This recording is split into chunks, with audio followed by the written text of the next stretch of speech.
Hello students, welcome to ST study zone. आज हम पढ़ने वाले हैं क्लास 10 की इंग्लिश पोएम आमंदा। हर स्टेंजा को डिकोड करेंगे line by line. Okay, so ready हो जाओ एक इमोशनल राइड पे, जहाँ एक छोटी सी लड़की आमंदा हमें अपने सपनों की दुनिया दिखाती है। क्या आपको याद है बचपन में जब मम्मी बार बार कहती थी सीधा बैठो, होमवर्क करो, चॉकलेट मत खाओ, तब मन करता था कि काश कोई और दुनिया होती जहाँ सिर्फ मैं होता, कोई कुछ कहने वाला ही ना होता, मस्त हैप्पी हैप्पी रह पाते। आमंदा पोएम लिखी है रॉबिन क्लेन ने, जिसमें एक छोटी लड़की अपने पेरेंट्स के स्ट्रिक्ट रूल्स और उनके नेगिंग बिहेवियर से परेशान होकर अपने ख्यालों की दुनिया में चली जाती है। ये पोएम बचपन की फ्रीडम, इमेजिनेशन और पेरेंट चाइल्ड रिलेशनशिप पे बेस्ड है। ये सिर्फ आमंदा की कहानी ही नहीं है, ये हर उस बच्चे की आवाज़ है जो खुद की दुनिया में खुश रहना चाहता है बिना इंटरप्शन के। तो शुरू करते हैं बिना किसी डिले के। ओके, क्या है? Don't bite your nails Amanda, don't hunch your shoulders Amanda, stop that slouching and sit up straight Amanda. तो यहाँ पे आमंदा की मम्मी या गार्जियन उसे डांट रही है। वो कह रही है नाखून मत चबाओ आमंदा, अपनी कमर सीधी रखो आमंदा, सीधे बैठो आमंदा। बेसिकली हर छोटी छोटी बात पर आमंदा को कंट्रोल किया जा रहा है।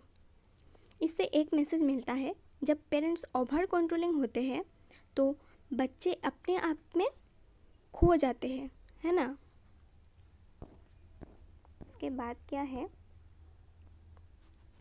There is a languid emerald sea where the sole inhabitant is me, a mermaid drifting blissfully।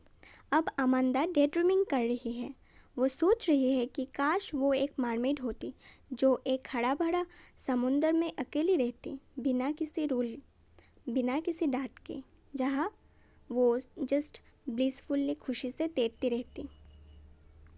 ये पार्ट दिखाता है कि जब दुनिया बोरिंग या स्ट्रिक्ट होती है तो बच्चे अपनी ख्याली दुनिया बना लेता है, जहाँ सब कुछ परफेक्ट होती है ना। उसके बाद क्या है? Did you finish your homework? Did you finish your homework Amanda? Did you tidy your room Amanda? I thought I told you to clean your shoes Amanda. फिर से आमंदा को डांटा जा रहा है। होमवर्क किया, रूम साफ किया, शोज पॉलिश किया। इतनी डांट सुन के आमंदा थक गई है, उसका नाम बार बार बुलाना जैसा कि और एक वार्निंग हो। पोएम हमें यह दिखाती है कि कभी कभी पेरेंट्स के कॉन्टिन्यूस इंस्ट्रक्शन से बच्चा मेंटली थक जाता है ना। उसके बाद क्या है? I am an orphan roaming the street, I pattern soft dust with my hushed bare feet, the silence is golden, the freedom is sweet.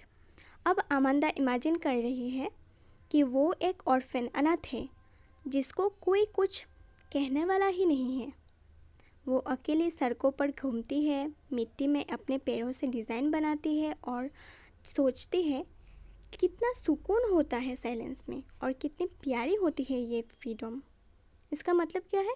कभी कभी बच्चे सोचने लगते हैं कि काश उनके ऊपर कोई कंट्रोल ही ना हो। उसके बाद क्या है? Don't eat that chocolate Amanda, remember your acne Amanda, will you please look at me when I am speaking to you आमंदा।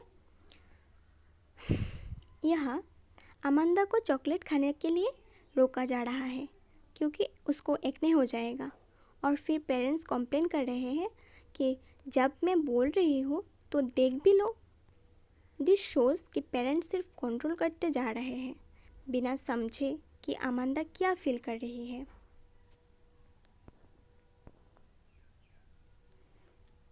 I am Rapunzel, I have not a care. Life in a tower is tranquil and rare. I will certainly never let down my bright hair. अब आमंदा सोचती है काश वो रेपंजल होती, fairy tale की वो princess जो tower में अकेले रहती थी।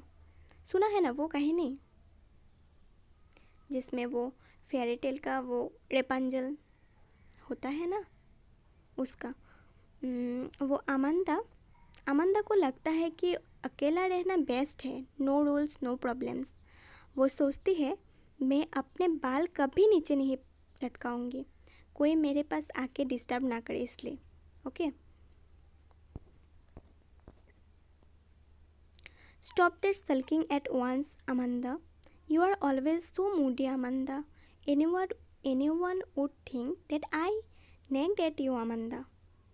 अब अमांदा के पेरेंट्स उसके एक्सप्रेशनलेस फेस को लेकर नाराज़ है। वो कह रहे हैं इतना मूडी क्यों रहती हो, ऐसा लगता है जैसे मैं तुम्हें डांटता हूँ। बट रियल आयरनी ये है वो पूरी पोएम में सिर्फ डांट ही तो रहे हैं। तो दोस्तों, अमांदा की दुनिया एक ऐसी दुनिया है जहाँ हर बच्चे कभी ना कभी चला जाता है ना।